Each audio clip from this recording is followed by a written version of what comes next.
All right, the first thing I like to do is I like to set x squared plus 8x plus 7 equal to 0. All right, and what I'm going to do is I'm going to move the 7 over to the other side, and I'm going to leave a space on each side of the equation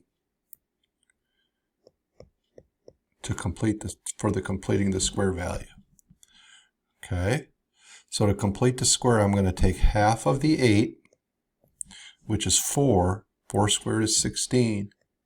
So I'm going to add 16 to this side, and if I add 16 to one side, I need to add 16 to the other side. So this, as a perfect square, would be x plus 4, the quantity squared, is equal to negative 7 plus 16 is 9.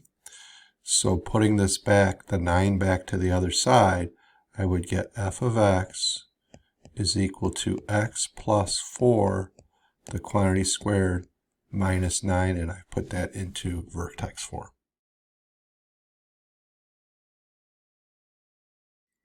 Okay, let's try this example. F of x is equal to x squared minus 5x minus 24.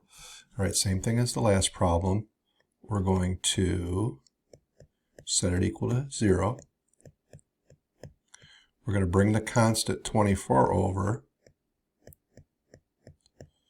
I'm going to leave a space here and a space on the other side to complete the square.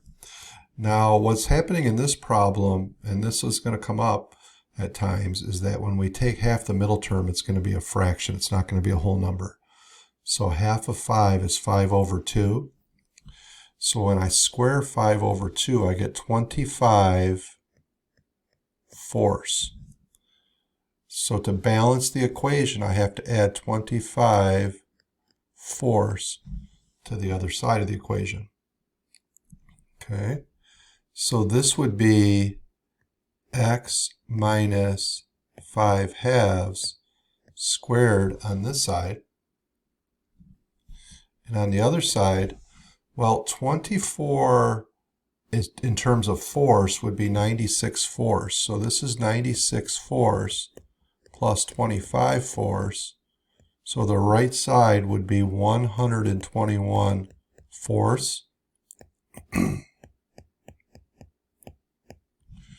So when I bring this back, I'm going to get x minus 5 halves squared minus 121 force is equal to f of x. All right, let's try a problem that has a 2 out in front of the x squared terms instead of a 1.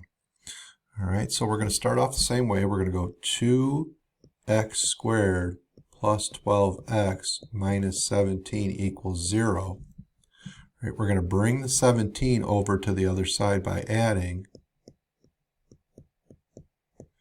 So we would get positive 17 on the other side.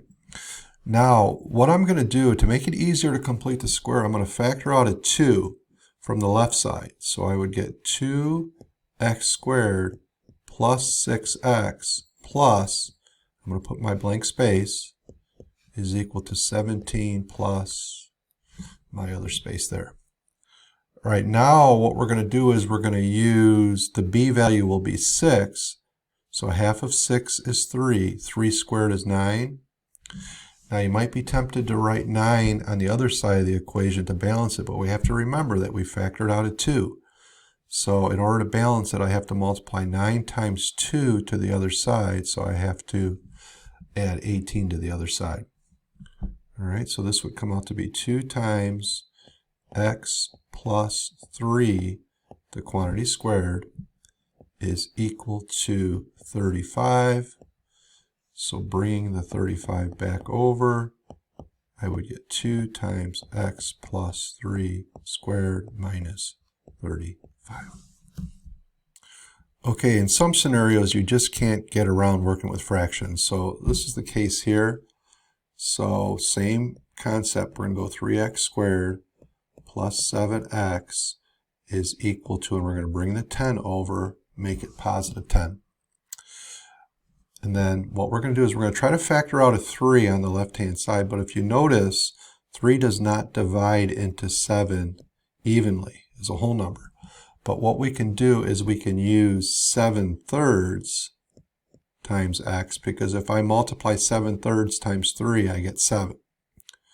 All right, so now I'm going to leave my spot to complete the square is equal to 10 plus spot to complete the square.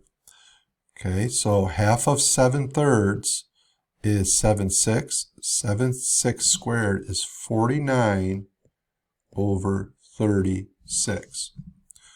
Okay, now we can't use 49 over 36 on the right side. We have to make sure we multiply it by 3, which would be 49/12. Okay, so the left side would be 3 times the quantity x plus 7/6 squared is equal to, and then the right side, this is 120/12, 10, the whole number 10. So when we add those, we would get 169/12. So I'm going to bring over my 169/12 by subtraction. So I would get f of x is equal to that. Okay, there you have it. That was 4 examples of completing the square. I hope that helped, and please like and subscribe. Thanks.